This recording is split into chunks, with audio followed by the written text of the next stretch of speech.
Hello everyone, today we are going to do digestive histology and we are going to be looking at slides of the stomach, the esophagus, small intestine, large intestine, liver, the glands. Let's begin by looking at the esophagus, and we see two slides up here, and in both slides you notice the epithelium, which is stratified squamous non-keratinized. And look at the thick layer. You see many cells up there. You also notice the submucosa, and the submucosa consists of loose connective tissue. And in the submucosa, what you are also seeing in the slide on the top are certain glands, and these are mucus glands, and they are present there because you need mucus in order to neutralize the acid which may come from the stomach. We also see a thick layer of muscularis externa, which is made of smooth muscle with an inner circular and an outer longitudinal layer. Let's move on to the next portion of the gastrointestinal tract, which is the stomach.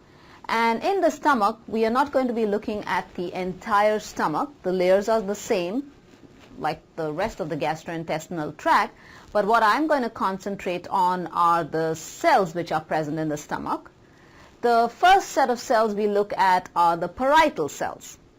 Now these cells are extremely large and they can stain pink, and you can remember pink for parietal, or they can even take an orange stain. And if you look at both the slides, you notice that in one the cells are staining orange, and in the other one you can see that they take up a deep pinkish color.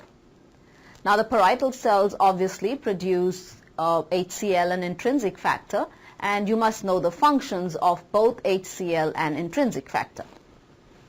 The second set of cells which we are concerned with are the chief cells. Now these cells are either bluish staining, or they have a cobwebby appearance, so they don't take up the stain really well, and they are responsible for producing the enzyme pepsinogen, which is the inactive form, and remember it has to get activated. Let's move on to the small intestine. The most distinguishing feature of the small intestine is the presence of surface projections, which are finger-like projections called villi. And if you look here, you can see numerous villi present. You can see cut sections, in fact, of some of these villi. And notice how the villi are not all of the same length. They are, of different lengths. The epithelium lining these villi is simple columnar epithelium with goblet cells also present, and the goblet cells are identified because they don't take up the stain. The mucus inside is removed by alcohol, so they show up as empty looking cells. You'll see a lot more of these goblet cells in the colon. We also have, while the villi were surface projections, we have surface invaginations. That means where the epithelium goes down. And these areas where the epithelium goes down are known as crypts of Liberkun. And again, you can see the arrows pointing to the crypts of Liberkun, which are lined by the same type of epithelium, columnar epithelium with goblet cells. And they secrete the mucus as well as the intestinal enzymes. Lamina propria is nothing else but connective tissue which is lying below the epithelium. You can see it filling the villi. And what you also notice in the lower picture here is a huge lymphatic nodule. And if you remember, when we did the lymphatic system, we saw these nodules which are known as Peyer's patches in the small intestine. And that's what you're looking at over here. You also see in the submucosa, you see a set of glands. You see many glands up here, and these are present in the duodenum, and these are known as Brunner's glands. And again, like the esophagus, you have these mucus glands present in the duodenum and not in the rest of the small intestine, because again, the duodenum is the next part of the gastrointestinal tract close to the stomach, and again, you need these mucus glands to neutralize the acid. And of course, these Brunner's glands are present in the submucosa. This is a slide, or here are two slides which show you the Brunner's glands in a little more detail.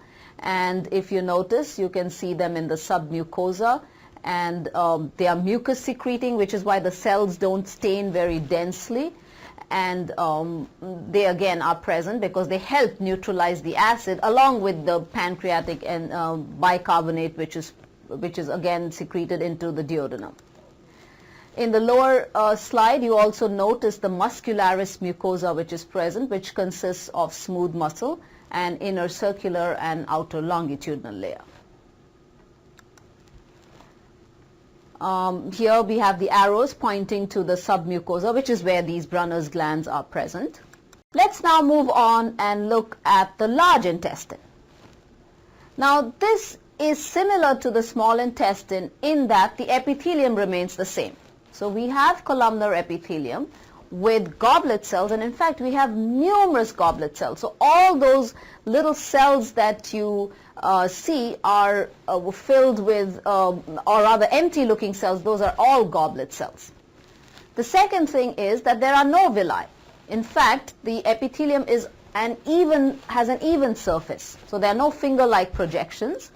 And as I said, we have numerous goblet cells. So you see numerous empty looking spaces. In fact, the large intestine has more goblet cells. Every second or third cell is a goblet cell. The reason being that it secretes mucus to help lubricate the passage of feces.